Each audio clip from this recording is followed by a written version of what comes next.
Best ఫ్రెండ్స్ని చూపించడంతో movie start అవుతుంది. వాళ్ళ పేర్లు ఆర్యో అండ్ రాకా. వాళ్ళ కాలేజ్ లాస్ట్ సెమిస్టర్ ఎగ్జామ్స్ అప్పుడే అయిపోయాయి. రాకాకి హవా ఐలాండ్లోని ఒక ఫేమస్ మౌంటైన్కి హైకింగ్కి వెళ్ళాలని చాలా ఆశగా ఉంటుంది. కానీ ఆర్యోకి మాత్రం ఆ ఇంట్రెస్ట్ అస్సలు లేదు. వాళ్ళ అమ్మ చనిపోయాక తను చాలా డల్ అయిపోయాడు. పైగా వాళ్ళ నాన్న వెంటనే రెండో పెళ్లి చేసుకోవడంతో ఆర్యో ఒంటరిగా ఉండటానికి ఇష్టపడుతున్నాడు. కానీ రాకా గర్ల్ ఫ్రెండ్ నీతా ఒక మాట చెప్తుంది. తన ఫ్రెండ్ యూనీని కూడా హైకింగ్కి రమ్మని అడుగుతున్నానని అంటుంది. వెంటనే ఆర్యో హైకింగ్కి రెడీ అంటాడు. ఎందుకంటే ఆర్యోకి యూనీ అంటే ఇష్టం, యూనీకి కూడా ఆర్యో అంటే ఇష్టం. పైగా యూనీ కూడా ట్రిప్కి వస్తుందని తెలియడంతో ఆర్యో ఇంకా ఆలోచించడు. తర్వాత వాళ్ళు నలుగురు ఒక జీప్లో ఆ మౌంటైన్ రిజిస్ట్రేషన్ పాయింట్కి బయలుదేరతారు. అందరూ చాలా హ్యాపీగా ఉంటారు. కానీ అప్పుడే యూనీ వాళ్ళ అమ్మ దగ్గర నుండి కాల్ వస్తుంది. ఆ కాల్ మాట్లాడాక యూనీ సడన్గా డల్ అవుతుంది. ఆర్యో అది గమనిస్తాడు. ఫైనల్గా వాళ్ళు నలుగురు రిజిస్ట్రేషన్ పాయింట్కి చేరుకుంటారు. అక్కడ వాళ్ళ ID proofs, emergency contact numbers ఇస్తారు. ఒకవేళ వాళ్ళు దారి తప్పిపోతే వాళ్ళ ఫ్యామిలీస్కి ఇన్ఫార్మ్ చేయడానికి ఆ డీటెయిల్స్ తీసుకుంటారు. ఇక్కడ రాకా గురించి ఒక విషయం చెప్పాలి. తను హైకింగ్కి ఎందుకు వెళ్ళాలనుకుంటున్నాడంటే తను ఒక అనాథాశ్రమంలో ఉండటం అతనికి అస్సలు నచ్చదు. ఇక ఆ రిజిస్ట్రేషన్ ఆఫీసర్ వాళ్ళకి ఒక వార్నింగ్ ఇస్తాడు. దారి తప్పి ఎక్కడికి వెళ్ళొద్దని, ఆ కొండని అక్కడున్న ప్రతిదాన్ని రెస్పెక్ట్ చేయాలని చెప్తాడు. ఆ మౌంటైన్స్ చాలా పవిత్రమైనవని, ఆ అడవిని, కొండని కాపాడే ఆత్మలు అక్కడ తిరుగుతూ ఉంటాయని, వాళ్ళని ఎప్పుడూ కోపగించకూడదని రాకా చెప్తాడు. అక్కడే ఉన్న ఒక పెద్దాయన కూడా వాళ్ళకి వార్నింగ్ ఇస్తాడు. వాళ్ళ అహంకారాన్ని, పిల్ల చేష్టల్ని వదిలేసి హైకింగ్కి వెళ్ళమని చెప్తాడు. ఆ ఆఫీసర్ వాళ్ళకి ఇంకో ఇంపార్టెంట్ విషయం చెప్తాడు. ఏమైనా సరే అక్కడున్న లేక్కి మాత్రం చాలా దూరంగా ఉండాలని అంటాడు. అందులో పడిపోయిన వాళ్ళు చనిపోతారని లేదా అసలు దొరకరని చెప్తాడు. ఆ లేక్ గురించి చాలా మిస్టరీస్ ఉన్నాయి. రాకా అండ్ యూనీ ఆ కొండను రెస్పెక్ట్ చేయాలనే విషయం సీరియస్గా తీసుకుంటారు. కానీ ఆర్యో, నీతా మాత్రం ఆ మాటల్ని అస్సలు నమ్మరు. ఎలాగోలా వాళ్ళు హైకింగ్ స్టార్ట్ చేసి కొండ మీద చాలా పైకి వెళ్ళిపోతారు. దారిలో ఆర్యో యూనీతో మాట్లాడుతూ తనకిష్టమని చెప్తాడు. దానికి యూనీ తన అమ్మ ఒక క్షుద్ర మాంత్రికురాలని, తనకి కూడా ఏవో శక్తులున్నాయని జనాలు అనుకుంటారని, మరి తనతో ఉంటావా అని అడుగుతుంది. ఆర్యో దానికి ఆన్సర్ ఇవ్వడు. వాళ్ళు హైకింగ్ కంటిన్యూ చేస్తారు. కొంచెం దూరం వెళ్ళాక వాళ్ళకు ఒక చెట్టు దగ్గర ఎవరో పెట్టిన నైవేద్యం లాంటిది కనిపిస్తుంది. అది ఆ కొండ మీద ఉన్న ఆత్మల కోసం పెట్టిందే అయి ఉండొచ్చు. కానీ నీతా ఒక పనికిమాలిన పని చేస్తుంది. ఆ నైవేద్యాన్ని కాలితో తంతేస్తుంది. అలా అస్సలు చేయకూడదు. అప్పుడే ఒక మనిషి ఆత్మ నీతా చెవిలో హవానీస్ భాషలో ఏదో చెప్తుంది. ఆ భాష ఇండోనేషియన్ భాషకి చాలా భిన్నంగా ఉంటుంది. ఆ ఆత్మ ఏమంటుందంటే, ఇక్కడికి వచ్చిన వాళ్ళు వాళ్ళ ఇంటి దారి మర్చిపోతారు. అది విని నీతా భయపడిపోతుంది. అక్కడ ఆ భాష తనకి తప్ప ఇంకెవరికి రాదు. సో తన ఫ్రెండ్స్ ఆ మాటలనే ఛాన్స్ లేదు. అక్కడ వాతావరణం కూడా సడన్గా మారిపోతుంది. కానీ నీతా అదంతా లైట్ తీసుకుని ముందుకు వెళ్తుంది. తన ఫ్రెండ్స్ కూడా తన వెంటే వెళ్తారు. నీతా ఇయర్ ఫోన్స్ పెట్టుకుని దారి తప్పి వేరే వైపు వెళ్తుంది. రాకా ఆపడానికి ట్రై చేసినా తనకి వినిపించదు. తన ఫ్రెండ్స్ కూడా నీతా వెనకాలే వెళ్తారు. కానీ నీతా సడన్గా ఆఫీసర్ చెప్పిన ఆ లేక్ దగ్గరకు వచ్చేస్తుంది. అందరూ భయపడినా ఏమీ కాదులే అని నీతా ధైర్యంగా అంటుంది. కానీ సడన్గా తన కాలు జారి కింద పడిపోతుంది. ఫ్రెండ్స్ కాపాడటానికి ట్రై చేసినా లాభం ఉండదు. ఎవరో తనని కావాలనే తోసేసినట్టు అనిపిస్తుంది. నీతా ఆ లేక్లో పడిపోగానే తనకి మళ్ళీ అదే హవానీస్ మాటలు వినిపిస్తాయి. ఇక్కడికి వచ్చిన వాళ్ళు ఇక్కడే ఉండిపోతారు, ఇంటిదారి మర్చిపోతారు అని వినిపిస్తుంది. ఫ్రెండ్స్ అందరూ నీతాని కాపాడటానికి కిందకొస్తారు. కానీ లేక్లో నీతా కనిపించదు. యూని అటు ఇటు చూస్తే నీతా లేక్ బయట కూర్చుని ఉంటుంది. కానీ నీతా నార్మల్గా లేదు. తన బాడీ మొత్తం నీలంగా మారిపోతుంది. బహుశా నీతాకి హైపోథెర్మియా వచ్చి ఉంటుందని, బాడీలో టెంపరేచర్ బాగా తగ్గిపోయిందని రాకా అనుకుంటాడు. వాళ్ళు వెంటనే అక్కడ క్యాంప్ వేసి నీతాకి సూప్ చేసి ఇస్తారు. హైకింగ్ ఆపేసి వెనక్కి వెళ్ళిపోవాలని డిసైడ్ అవుతారు. కానీ సడన్గా నీతాకి ఏదో ఆత్మ పడుతుంది. తన గొంతు మారిపోయి దయ్యంలాగా మాట్లాడుతుంది. ఇక్కడికి వచ్చిన వాళ్ళు ఇంటిదారి మర్చిపోయారు, ఎప్పటికీ ఇక్కడి నుండి బయటపడలేరు అని అంటుంది. అది చెప్పి నీతా స్పృహ తప్పి పడిపోతుంది. నీతా పరిస్థితి చూసి మిగతా ముగ్గురు బాగా భయపడిపోతారు. వెంటనే నీతాని పట్టుకుని కిందకి బయలుదేరతారు. కానీ ఎంత నడిచినా మళ్ళీ తిరిగి అదే ప్లేస్కి వస్తుంటారు. దారి పట్టుకునే నడుస్తున్నా కిందకి వెళ్ళలేకపోవడం చూసి వాళ్ళకి చాలా వింతగా అనిపిస్తుంది. ఇంతలో సడన్గా వాళ్ళకి జనాల మాటలు వినిపిస్తాయి. ఆ సౌండ్స్ వస్తున్న వైపు వెళ్తుంటే ఒక మార్కెట్ దగ్గరికి వస్తారు. అక్కడ చాలామంది జనాలు వస్తువులు కొంటూ అమ్ముతూ ఉంటారు. అయితే ఆర్యో వాళ్ళు ఏమడిగినా ఎవరూ ఆన్సర్ ఇవ్వరు. దాంతో చేసేదేం లేక వాళ్ళు అక్కడే కూర్చుంటారు. అప్పటికే నీతాకు కూడా స్పృహ వస్తుంది. సో నీతాను కూడా అక్కడే కూర్చోబెడతారు. తర్వాత ఆర్యో అండ్ యూని వాష్రూమ్కి వెళ్తారు. రాకా మాత్రం నీతా దగ్గరే ఉండిపోతాడు. అక్కడ కొంతమంది జనాలు తననే వింతగా చూస్తుండటం రాకా గమనిస్తాడు. వాళ్ళ వెనకాల ఒక లేడీ గోస్ట్ కూడా కనిపిస్తుంది. కానీ నెక్స్ట్ మూమెంట్లోనే ఆ జనాలు అండ్ ఆ లేడీ గోస్ట్ అక్కడి నుంచి మాయమైపోతారు.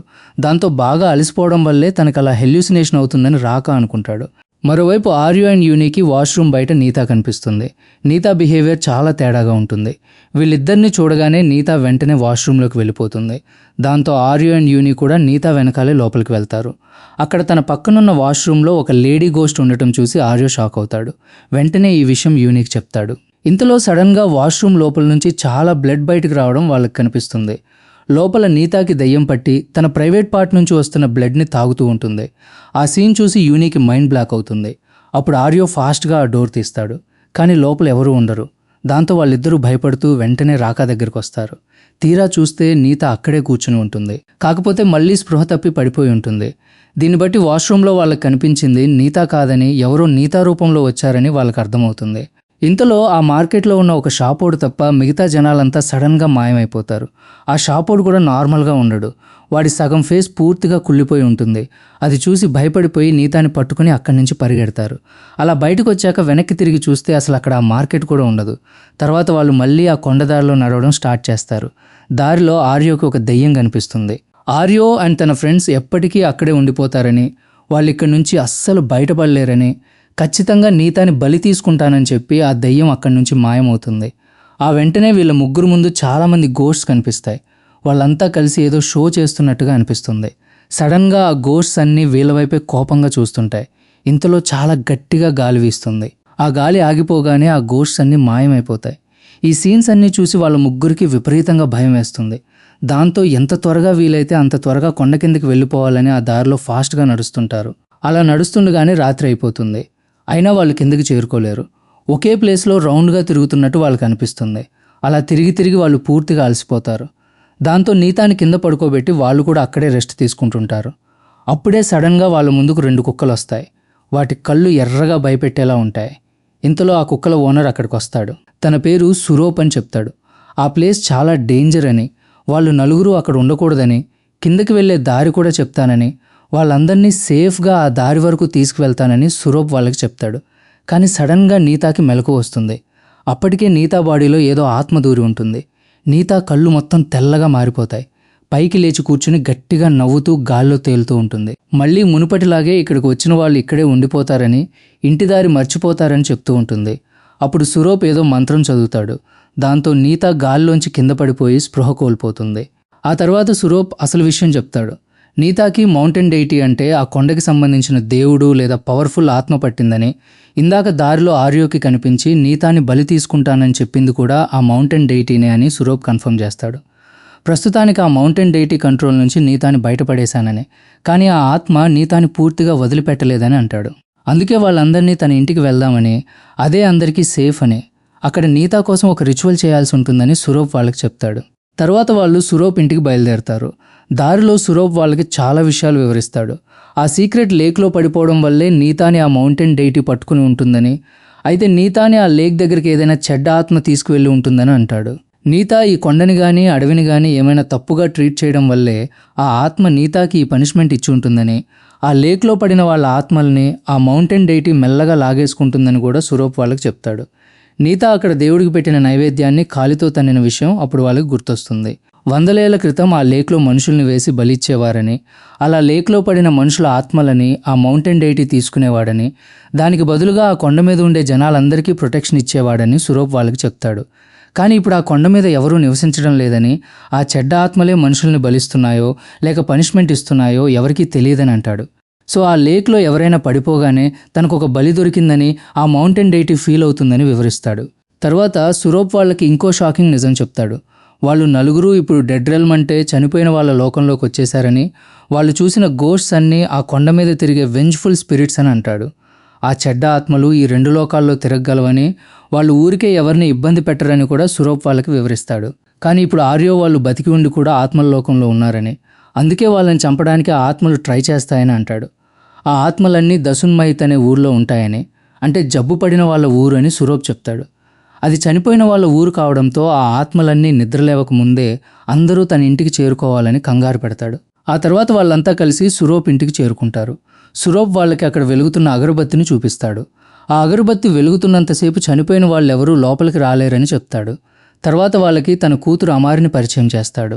అమారికి బాగా ఒంట్లో బాలేకపోవడంతో తనని వెదురు బొంగులతో చేసిన పంజరంలో బంధించి ఉంచుతాడు. ఒక సీరియస్ ప్రాబ్లం వల్ల అమారి అస్సలు నీళ్లు తాగకూడదని, అందుకే సురోప్ తనకి మంచినీళ్లు కూడా ఇవ్వడని వాళ్ళకి అర్థమవుతుంది. ఆ తర్వాత సురోప్ నీతాకి ఒక రిచువల్ చేసి చాలా వరకు ఆ మౌంటైన్ డైటీ పవర్ నుంచి బయటపడేలా చేస్తాడు. తర్వాత సురోప్ వీళ్ళందరికీ ఒక షాకింగ్ నిజం చెప్తాడు. వాళ్ళు నీతాని తీసుకుని వచ్చిన దారిలోనే మళ్ళీ ఆ మార్కెట్ దాటుకుని వెళ్ళాలని, ఆ మార్కెట్ ఒక గేట్ లాంటిదని సురోప్ వాళ్ళకి చెప్తాడు. అందుకే వీళ్ళు నలుగురు ఆ మార్కెట్ దాటుకుని రాగానే సడన్గా అది మాయమైపోయిందని, అక్కడి నుంచే వీళ్ళు ఈ చనిపోయిన వాళ్ళ లోకంలోకి ఎంటర్ అయ్యారని అంటాడు. మళ్ళీ ఆ మార్కెట్ దాటుకుంటే డైరెక్ట్గా ఆ కొండ కిందకే వెళ్ళిపోవచ్చని సురోప్ వాళ్ళకి చెప్తాడు. కానీ ఉదయం అవ్వకుండా ఎవరూ బయటికి వెళ్ళకూడదని, పొరపాటును కూడా తలుపులు కానీ కిటికీలు కానీ తీయకూడదని వాళ్ళకి గట్టిగా వార్నింగ్ ఇస్తాడు. దాంతో వాళ్ళందరూ బాగా అలసిపోయి ఉండటం వల్ల పడుకుంటారు. మధ్యరాత్రిలో సడన్గా ఆ ఊర్లో ఉన్న ఆత్మలన్నీ నిద్రలేస్తాయి. వాటితో పాటే నీతా కూడా నిద్రలేస్తుంది. నీతా బాడీలో ఇంకా ఆ చెడ్డ ఆత్మ ఉండటం వల్ల తన బిహేవియర్ మళ్ళీ మారిపోతుంది. డోర్ తీసుకుని బయటికి వెళ్ళి ఒక కోడిని పట్టుకుని పచ్చిగానే తినేస్తుంటుంది. అది విని యూనికి మెలకు వస్తుంది. బయట నీతా కోడిని తినడం చూసి భయపడిపోయి వెంటనే సురోప్ని నిద్రలేపి జరిగిందంతా చెప్తుంది. సురోప్ కంగారుగా బయటకు వచ్చేలోపే నీతా అడవిలోకి పారిపోతుంది. వెంటనే సురోప్ వాళ్ళ ముగ్గురిని లోపలే ఉండమని చెప్పి తాను ఒక్కడే నీతాని వెతుక్కుంటూ అడవిలోకి వెళ్తాడు. కానీ అక్కడ ఆ దెయ్యాలన్నీ కలిసి సురోప్ని పట్టుకుని లాక్కెళ్ళిపోతాయి. అదే టైంకి సురోప్ ఇంట్లో పంజరంలో ఉన్న అమారి దాహంతో నీళ్లు అడుగుతూ ఉంటుంది. రాకాకి పాపం అనిపించి అమారికి కొంచెం నీళ్ళు ఇస్తాడు. అంతే, సడన్గా అమారి బిహేవియర్ మారిపోతుంది. ఆ దెయ్యం పవర్ అమారిలోకి కూడా వచ్చేస్తుంది. ఆ పంజరాన్ని పగలగొట్టుకుని అమారి కూడా అడవిలోకి పారిపోతుంది. అప్పుడే వాళ్ళకి అసలు నిజం తెలుస్తుంది. సురోప్ తన కూతురికి అసలు నీళ్ళు ఎందుకు ఇవ్వలేదో వాళ్ళకి అర్థమవుతుంది. ఆ ఊళ్ళోకి వచ్చే నీళ్లు ఆ లేక్ నుంచే వస్తాయని, ఆ నీళ్లు తాగితే మళ్ళీ ఆ మౌంటైన్ డైటీ పవర్లోకి వెళ్ళిపోతారని, అందుకే సురోప్ అమారిని కాపాడుతూ నీళ్ళు ఇవ్వకుండా అలా బంధించి ఉంచాడని వాళ్ళు తెలుసుకుంటారు. ఇప్పుడు రాకా నీళ్ళు ఇవ్వడం వల్లే అమారికి కూడా ఆ మౌంటైన్ డైటీ పట్టిందని, అంటే అమారి కూడా ఆ లేక్లో పడి ఇక్కడికి వచ్చిందని వాళ్ళకి అర్థమవుతుంది. దాంతో ఆర్యో, యూని అండ్ రాకా ఆ అమారి వెనకాలే అడవిలోకి వెళ్తారు. కానీ ఇంతలో ఎవరో అమారిని లాక్కెళ్ళిపోవడం వాళ్ళకి కనిపిస్తుంది. కొంచెం దూరం వెళ్ళాక వాళ్ళకి ఏదో పూజ చేస్తున్న సౌండ్స్ వినిపిస్తాయి. దగ్గరికి వెళ్ళి చూస్తే ఆ ఊరి దయ్యాలన్నీ కలిసి మనుషులతో ఏదో బలి పూజ లాంటిది చేస్తుంటాయి. అక్కడ చాలామంది నార్మల్ మనుషులు ఉంటారు. వాళ్ళలో ఒకరిని అప్పటికే చంపేసి ఉంటారు. వాళ్ళ కిందనే నీతా అండ్ అమారి కూడా భయంతో కూర్చుని ఉంటారు. అంటే నెక్స్ట్ బలి వాళ్ళిద్దరే అని వాళ్ళకి అర్థమవుతుంది. సడన్గా రాకా వల్ల చిన్న సౌండ్ వస్తుంది. దాంతో ఆ దెయ్యాలన్నీ వీళ్ళ ముగ్గురిని చూసి వాళ్ళ వైపు పరిగెత్తుకుంటూ వస్తాయి. వాటి నుంచి తప్పించుకోవడానికి వీళ్ళు ముగ్గురు ఒక గుహలోకి వెళ్ళి దాక్కుంటారు. ఆ దెయ్యాలు లోపలికి రాకుండా ఆ గుహదారిని పెద్ద పెద్ద రాళ్లతో మూసేస్తారు. లోపలికి వెళ్ళాక వాళ్ళకి ఆ గుహ గోడల మీద కొన్ని బొమ్మలు కనిపిస్తాయి. వాళ్ళు దాటుకుని వచ్చిన ఆ మార్కెట్ అండ్ ఆ ఊరి బొమ్మలే అక్కడ ఉంటాయి. అక్కడ కూడా హవానీస్ భాషలో ఇక్కడికి వచ్చిన వాళ్ళు ఎప్పటికీ ఇంటిదారి మర్చిపోతారు, మళ్ళీ వెనక్కి వెళ్ళలేరు అని రాసి ఉంటుంది. అది చూసి వీళ్ళ ముగ్గురు ఇంకా ఇక్కడి నుంచి బయటపడలేమనుకుని బాగా డిప్రెస్ అవుతారు. కానీ ఆర్యో మాత్రం వాళ్ళకి ధైర్యం చెప్తాడు. ఇంతలో సడన్గా ఆ గుహకి ఉన్న ఇంకో దారి నుంచి ఆ దయ్యాలు లోపలికి రావడం వీళ్ళు చూస్తారు. దాంతో భయపడిపోయి ఫాస్ట్గా ఆ గుహలోంచి బయటకు వచ్చి సురోప్ ఇంటివైపు పరిగెడతారు. కానీ పరిగెడుతూ రాకా కింద పడిపోతాడు. ఆ దయ్యాలు రాకాని పట్టుకుని లాక్కెళ్ళిపోతాయి.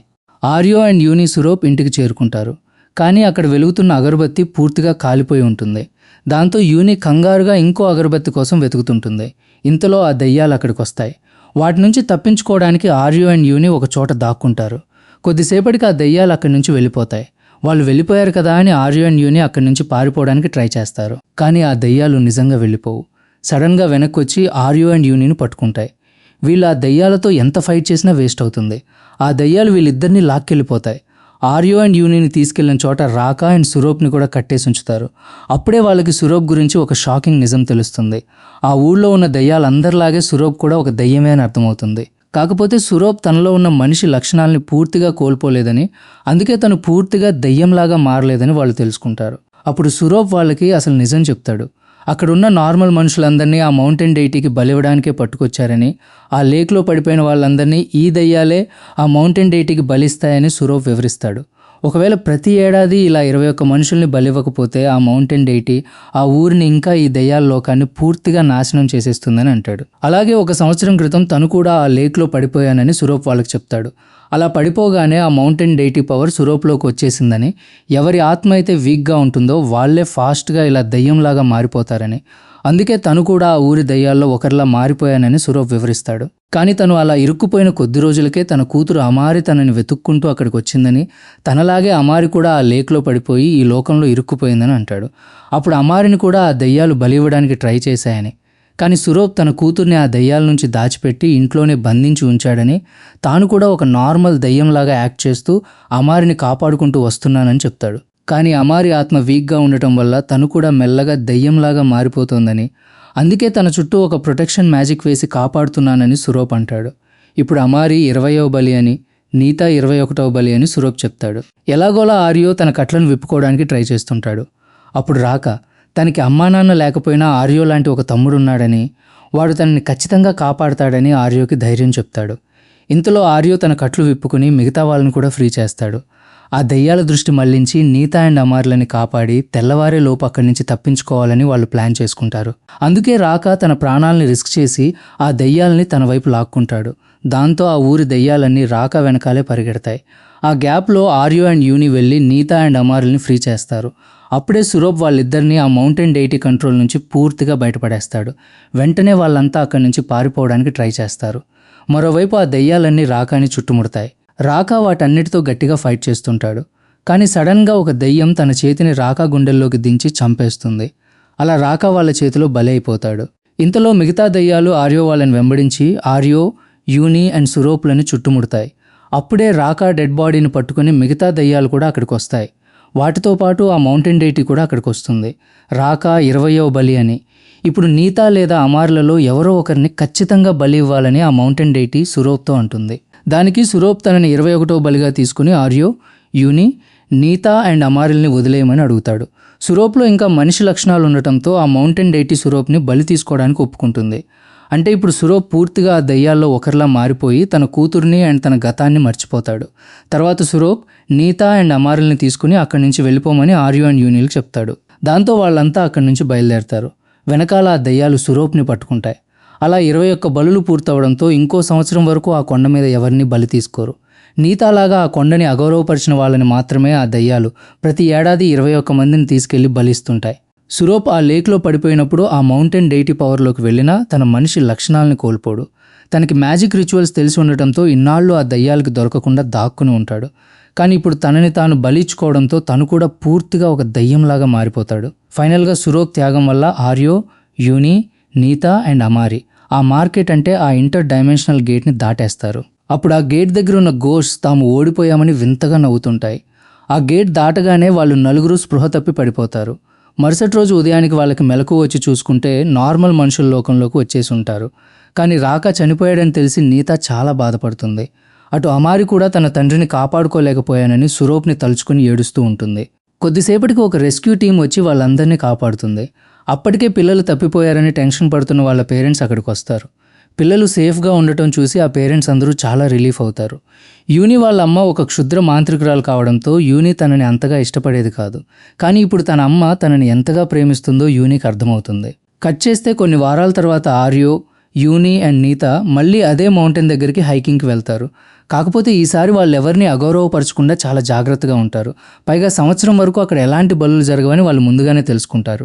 రాకాకి ఆ కొండలు, అడవులంటే చాలా ఇష్టం కాబట్టి తన జ్ఞాపకార్థం ఆ మౌంటైన్ మీద ఒక గ్రేవ్ స్టోన్ పెట్టడానికి వాళ్ళు అక్కడికి వస్తారు. రాకా చనిపోయాక ఆర్యో పూర్తిగా మారిపోతాడు. ఆర్యో వాళ్ళ అమ్మ చనిపోవడం వల్ల తనకి నాన్న ఉన్నా సరే ఎప్పుడూ బాధపడేవాడు. కానీ రాకాకి ఎవరూ లేకపోయినా ప్రతి క్షణాన్ని ఎంజాయ్ చేసేవాడు. అది గుర్తు చేసుకుని ఆర్యో తన నాన్న మీద కోపం వదిలేసి లైఫ్ని సంతోషంగా గడపడం నేర్చుకుంటాడు. వ్యాలరాంగ్ మౌంటైన్కి వెళ్ళిన క్లైంబర్స్కి జరిగిన రియల్ స్టోరీస్ బేస్ చేసుకుని ఈ మూవీని తీశారు. సో ఇది ఫ్రెండ్స్ ఇవాల్టి video. Don't forget subscribe. Thanks for watching.